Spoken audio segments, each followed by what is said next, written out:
Hello, beautiful souls, and thank you for tuning into Let's Talk Meditation with Heather Nieves.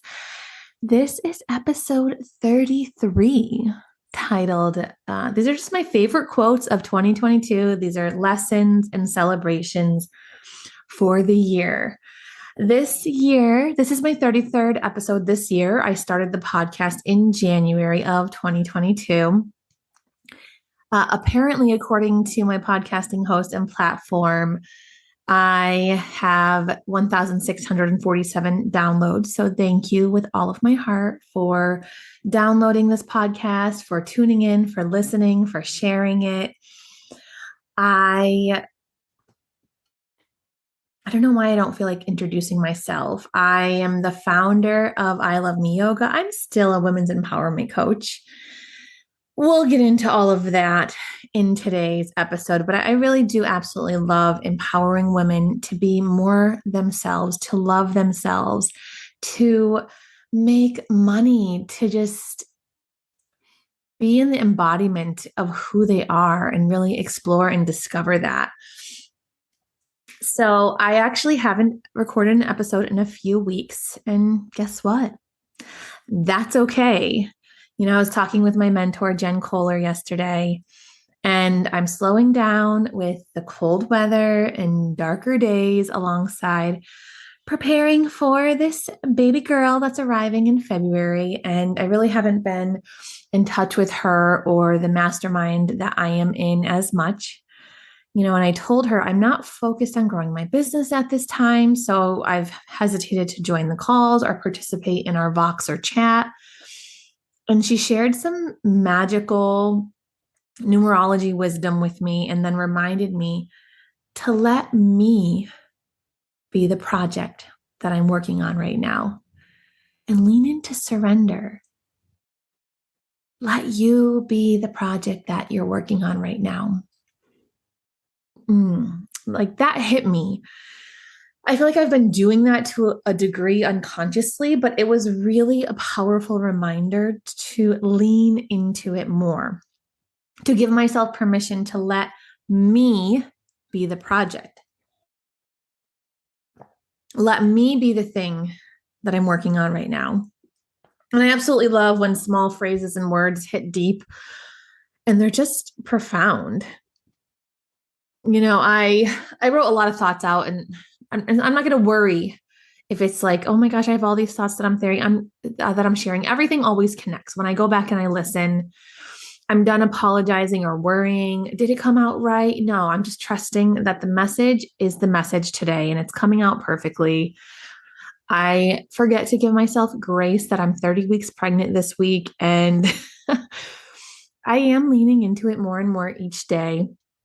I did fail my glucose test last week, and I was really quite emotional about it. I let myself have a sad day about it. And then I realized I have been enjoying myself with the sugar and carbs pretty much lately. We're all conditioned. You're pregnant, enjoy yourself, don't go hungry. Well, there's a way to feed yourself and not be hungry and not be eating junk food all the time. And, the truth is, I'm the only one that can change my habits. I have to take radical responsibility of my own health. And, I'm the only one that can change. And I'm freaking determined to pass that 3-hour test. So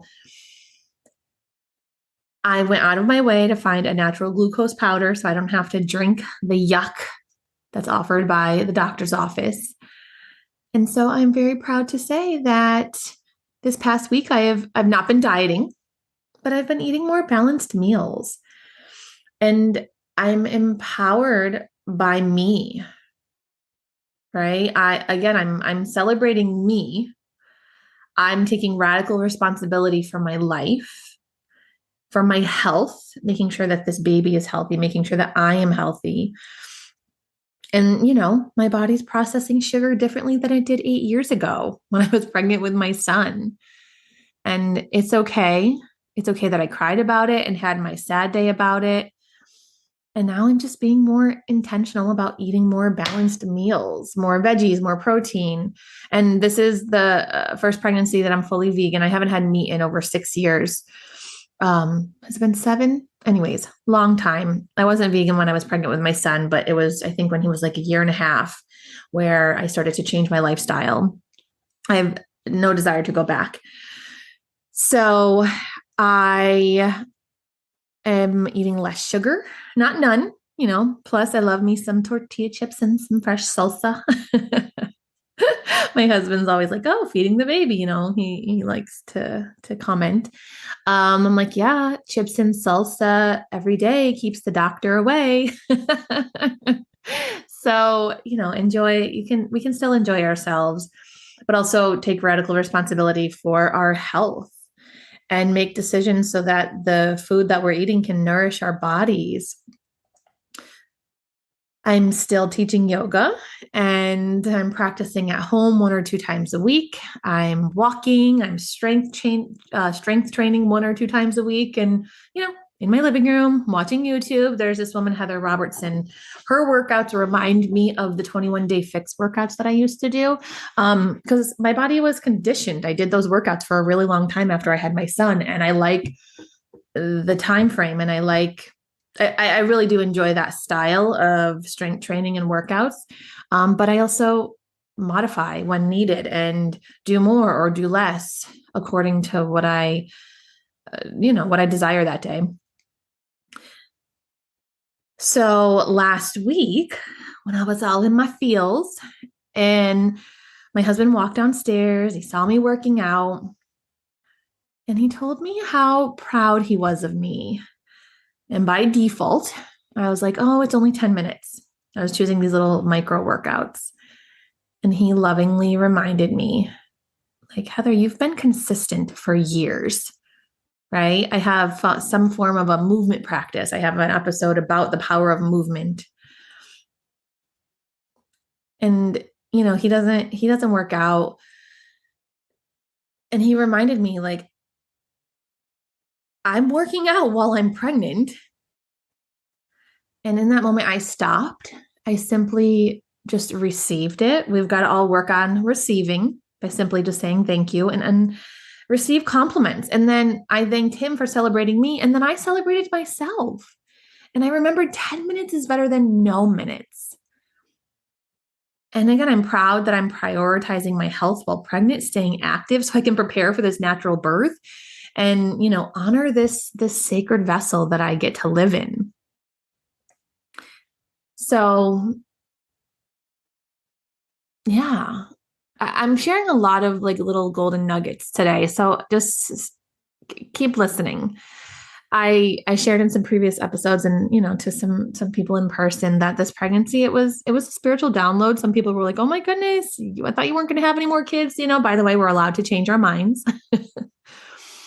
Actually, I was volunteering at my son's school last week, and his kindergarten teacher came up to me and said, I want to tell you about a conversation between the two of us that I remember having. And you told me because of Ethan's behavior, and it was really difficult. I had a really hard time. And it was also, transitioning back to in-person and out of person and just the pandemic, et cetera, et cetera. We had some serious challenges with him and his behavior. And she remembers me telling her, because that was such a big challenge in my life, I didn't want to have any more children.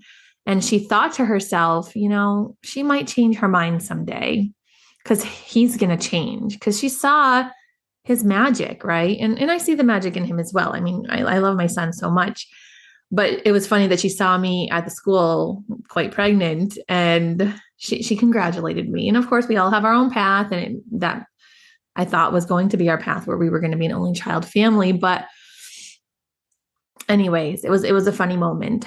So I digress. And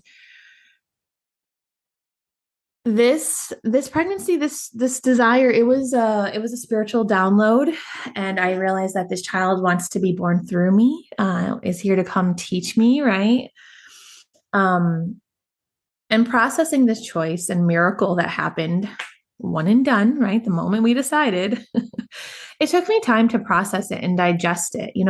There's a grieving of the old self, of the old life that we've been living. And as humans, we're creatures of habit. So change can be a lot. And even though I have embraced adversity and change and all the moves, I've done 2 cross-country moves and lived in 4 states and moved like 27 times, it doesn't mean that it's easy. And change, it can be overwhelming. But I will say I've definitely connected more with this baby girl recently, and just digesting this new reality and new way of life and just surrendering into it. Doing research, planning to have a natural birth, since that wasn't my experience with our son. He was an emergency C-section. And motherhood is beautiful, and it can also be lonely and dark. And I remember the way that I survived, that I thrived after our son was born, was I created community. I think I don't necessarily realize that this is a talent of mine because I've done it so much, because of the moving and because I know the importance of community. And I long for connection and community. And we're not meant to do life alone. I did like stroller walks with the other moms and music classes and different play dates. And I think it's really powerful when we find that commonality, especially with this stage of life that we're in, whether it's your first child or your second child, if there's an age gap. The truth is when you're around people that have babies the same age, you have more in common, right? And, I've gotten to know people here in the last 3.5 years, but I'm definitely determined to create that again with women that are in this area, right? Like we need each other. And I will not, there is a postpartum depression that's real. And I definitely experienced it before. It gets lonely. Yeah. And so I really love surrounding myself with inspiring women. And so I'm definitely going to be doing that. I've already put some things out there in this naturally minded mama community that I'm in to find out, who's having a baby, who really desires community. And I really just want to surround myself with women that love their families, that love their children. I definitely have participated in the conversations of complaining about motherhood and complaining about our husbands. And sure, it's okay to vent, but I definitely desire to surround myself with women who love their life, who love their babies, who love their spouses, because that's definitely what I'm leaning into, and that energy more in my life right now. I don't want to bypass real feelings about those topics, but I will not spend my mental energy on it anymore. And it actually reminds me of an episode that I recorded, releasing the tendency of lack, right? Lack, it's negative energy, focusing on what's wrong rather than what's right. All of it, it's contagious. And I know that I am here as a force for good. And so I'm committed to continuing to be that and grow on my own when I have these realizations about myself. I remember recording an episode about talking with intention. I remember I talked too much at the gym that I was part of before I got pregnant, and had vulnerability hangovers, and realized maybe I got into some gossip, and just started to realize, like, talk with more intention, slow down. I'm so self-aware. It's beautiful. And some days it drives me crazy. But I've grown up a talker, and I've learned from talking too much, and I'm starting to pay more attention. That's where meditation has become so powerful for me, to have this greater level of awareness, to pay attention to what I'm talking about. All of it matters. We have to pay attention to what we're thinking about. Yeah. And I've been doing a lot of thinking as I've been slowing down, as I was writing this. I do write out notes for these podcasts that I record. And, I start to reflect on the end of the year, the success of the podcast, my realizations, my celebrations, celebrating myself. And I was telling my husband, like, I'm proud to be me lately.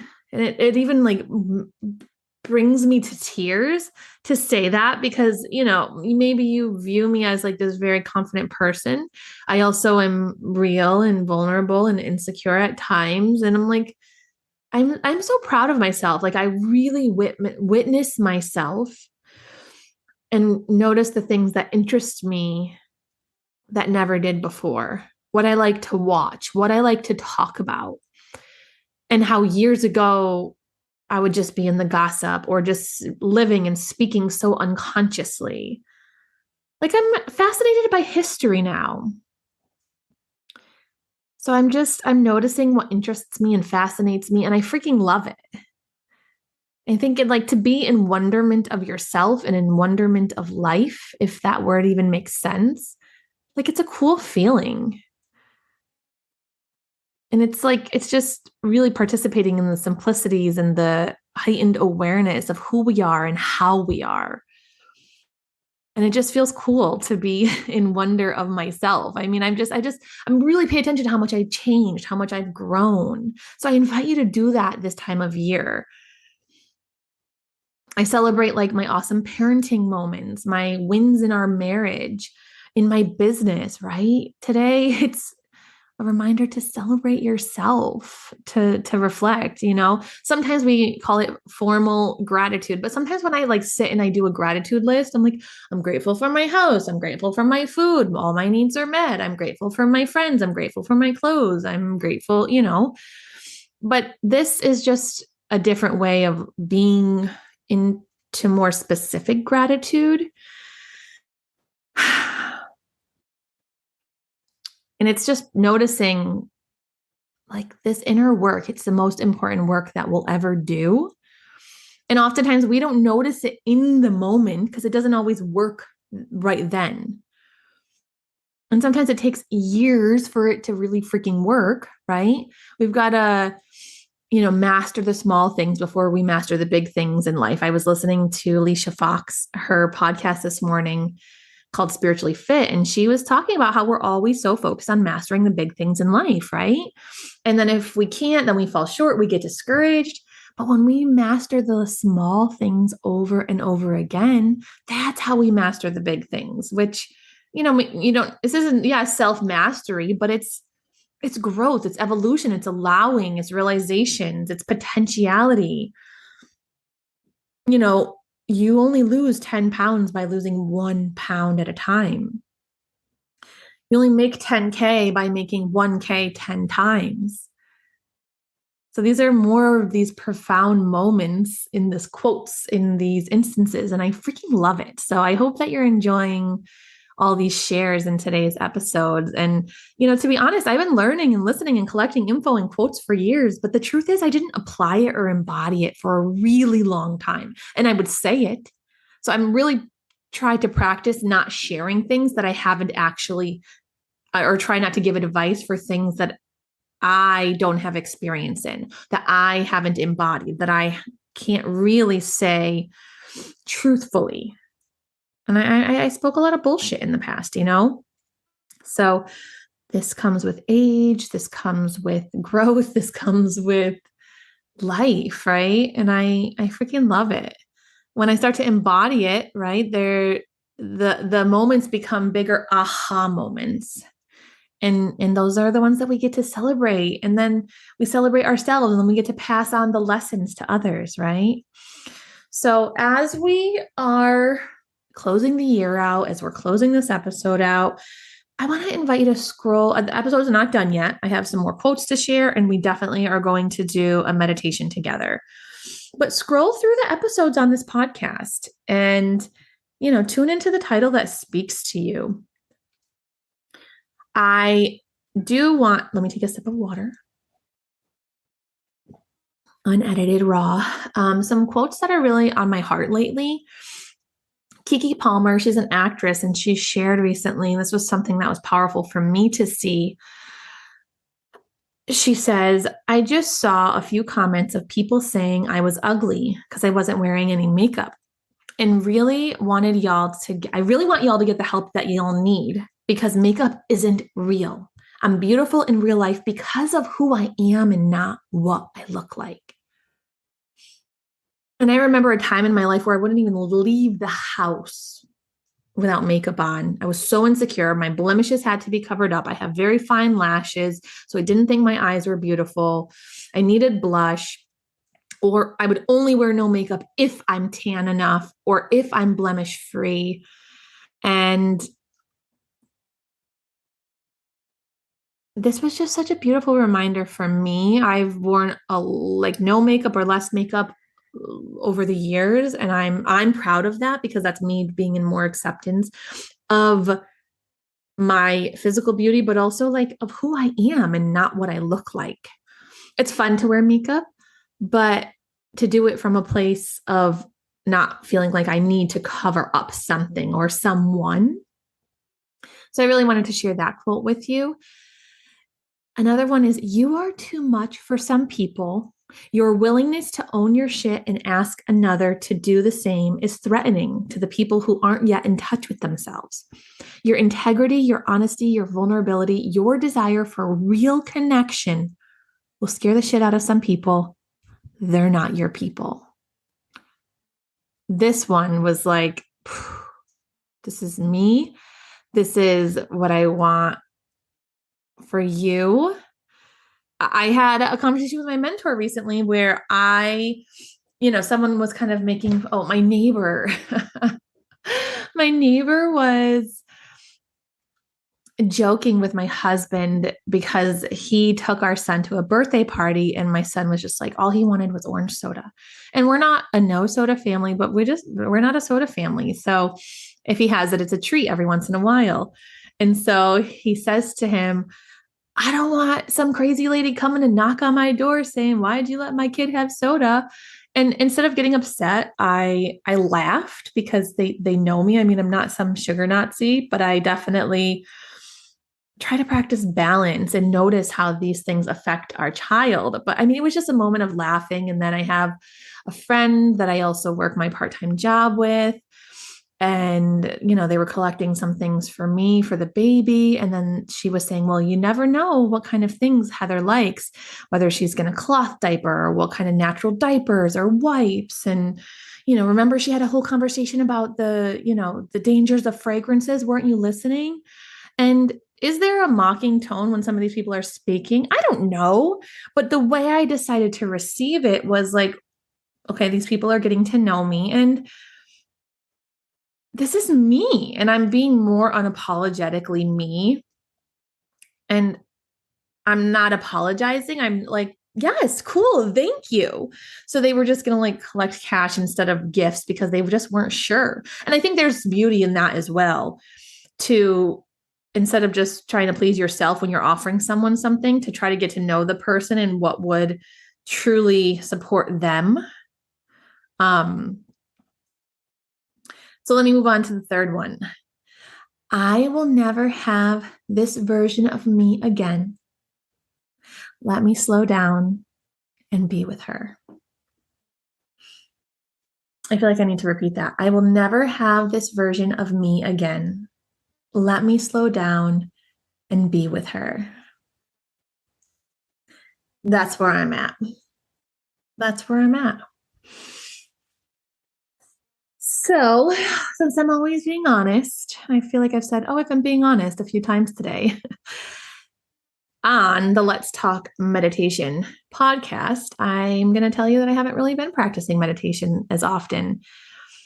And I know it benefits me. And here's the thing is I'm not going to shame myself. It's okay. I recognize and say, ooh, meditation might feel really good. I mean, I have meditative moments in life when I'm teaching yoga class, when, I'm taking a rest and I'm just simply like learning to just be physically resting, mentally resting.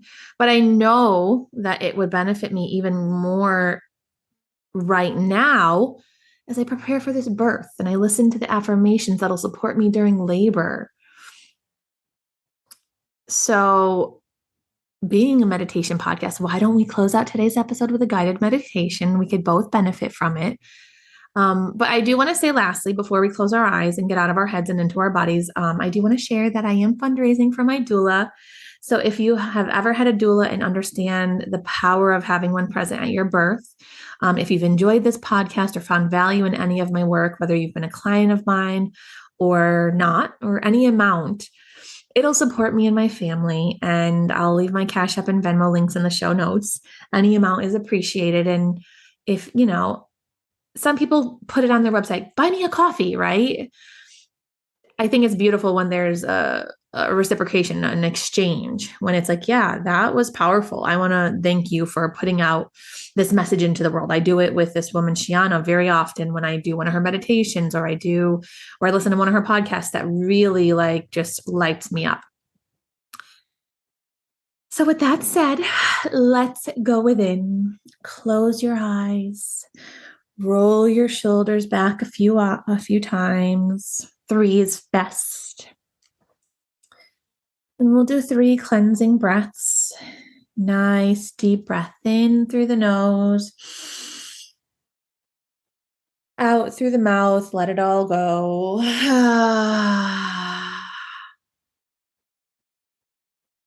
do that again. Release any mental tension, any physical tension. Inhale. And let it all go.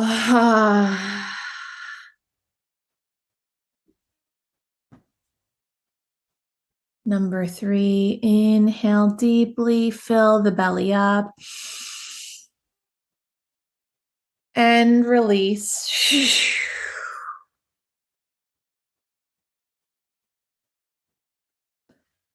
Just be where your feet are, invite in presence. If the thoughts come, just simply focus on your breath,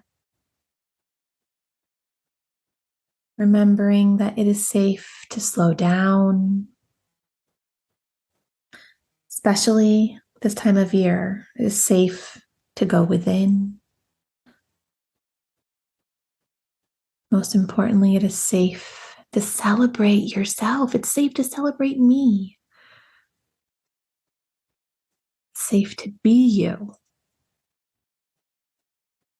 So let's invite in awareness to our toes. We're creating an energy that moves up the legs and around the hips, up the belly, up the back, through the chest. Inhale some extra love and exhale.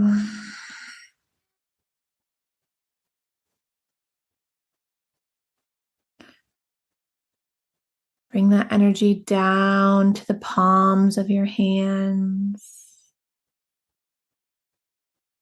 And then back up to the neck and the throat and the face. And up over the head, surrounding you, creating a bubble of protection, a bubble of love, all the way down to the feet as you continue to breathe in and out. Maybe you're creating a peace bubble.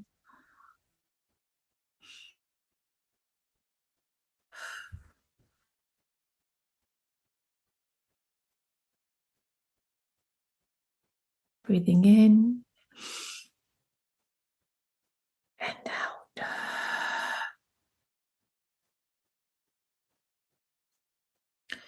Knowing that when we drop in, we go home, we return home.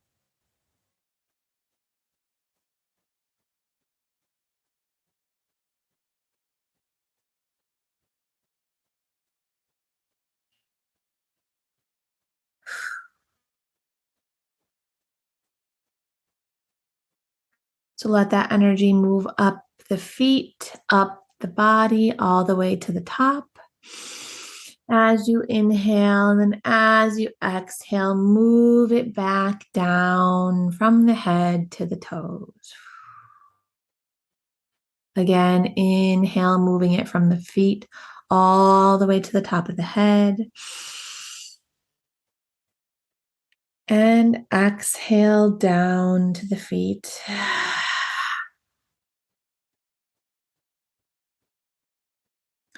I invite you to place your hands on your heart feeling it beating in gratitude for being alive and tuning in, returning home, and just remembering this is your safe space. This is a sacred moment.